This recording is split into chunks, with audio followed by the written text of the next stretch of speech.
A guy like McGregor still have what it takes to beat a guy like Chandler, who's literally, this is all he's doing and he needs to fight?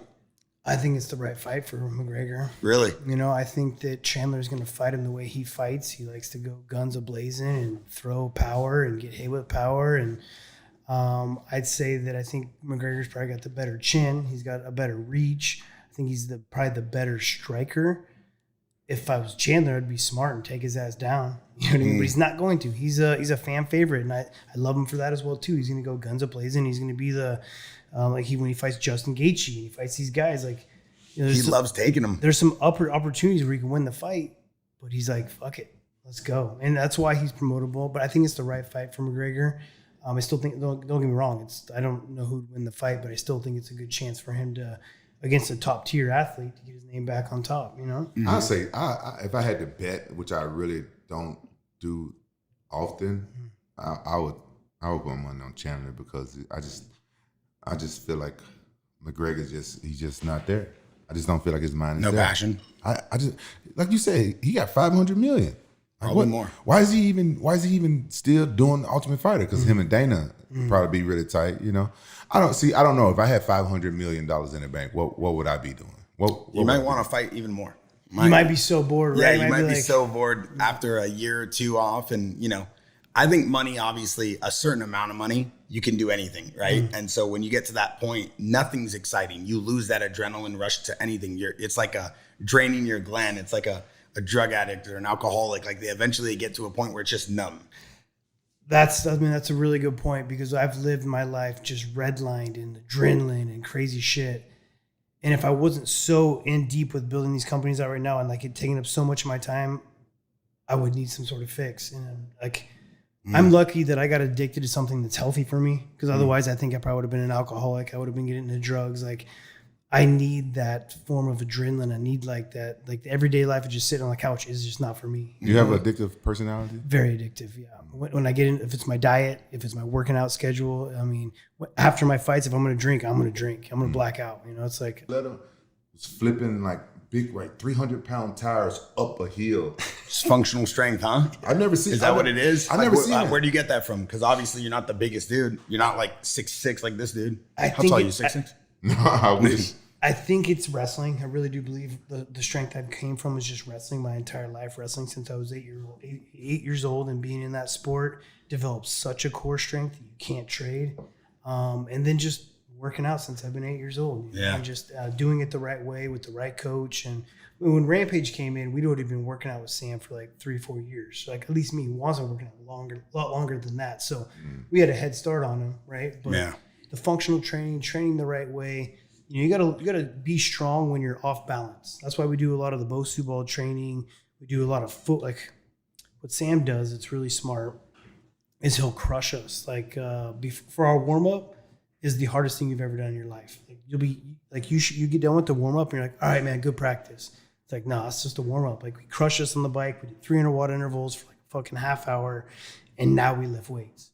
Right? When I feel like I can't lift my arms off the ground, like in a fight, like say if you get all lactic acid and you're tired, now you got to be strong, right? So like getting that strength. So you train for that. Yeah, that's something you can kind of condition your body.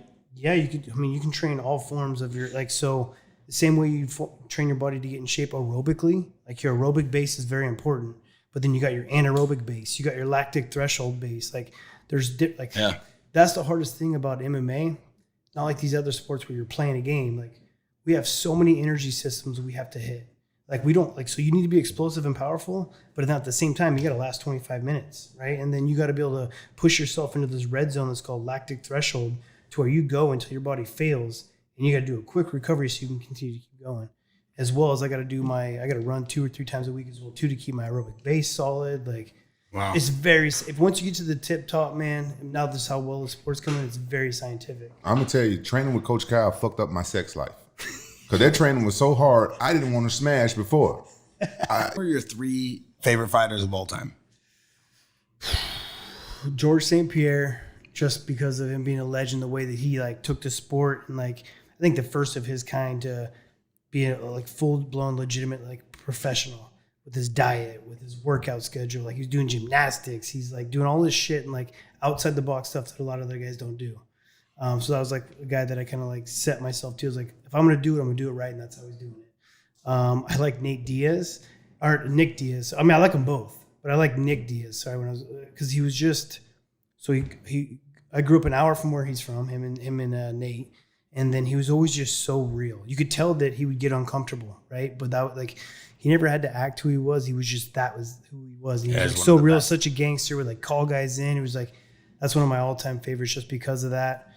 Another guy that's like that I really like that just retired is Robbie Lawler. Oh, yeah. He's one of and he's just been around forever, and he's been able to adapt with the sport. You know, a guy like that's been, it's pretty epic to be around for that long and then be able to evolve, like, not to become champion until later in your career, and then like, still be fighting, and then still get a big win. Just got a sick knockout, like you know, it's good. It's good to see the Diaz brothers in the mix. They don't get enough credit, I think, for the type of energy they brought to the sport in terms of that. Like, dude, they created this whole fan base of UFC, which was this unique, like even their background and the demographic of like this like kind of Latin inner city market. Like they really did bring out that like Street Fighter feeling, and they brought that to the UFC in such a unique way that it stayed all these years. You know, they don't get enough credit for that. And sometimes I'm not saying it just because he's here, because it's Rampage Jackson as well too. Just, I mean, doing the Pride Days, dude. Like Pride Day, like you were like a pioneer of the sport and just like entertaining, fucking knockout artist with like, you gotta love the howling, you know, the big fucking chain. Like, I appreciate that. You were a character before anyone was being characters too. You know, like you laid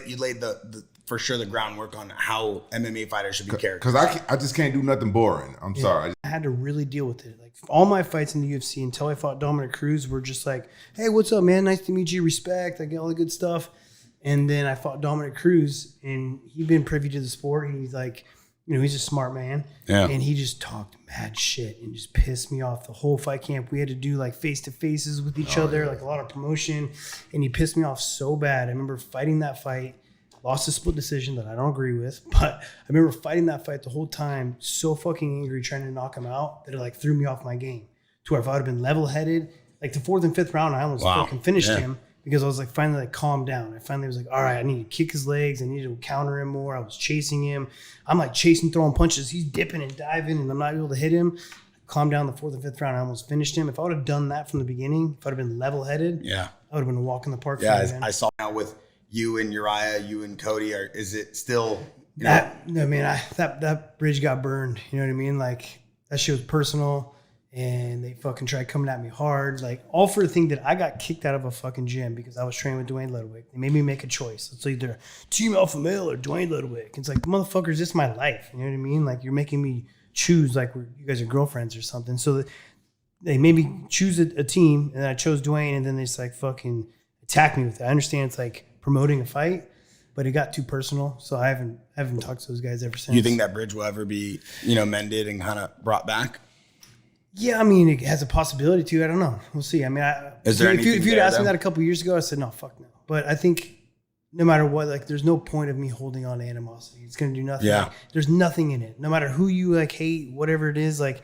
It's never going to do you any good by holding on to some animosity and fucking hating someone. It's like, it's going to be a lot more beneficial if I just like let that shit go. I don't let it affect my life. Like if I see them, cool, whatever. Yeah. It was a tough situation too, because look, I was world champion and I was at Alpha Male and he wants me to help promote the gym and build the gym up, and it's business at the same time, right? Like by me going to Dwayne is taking business right out of his door. And I'm sure that did not feel good to him. Right.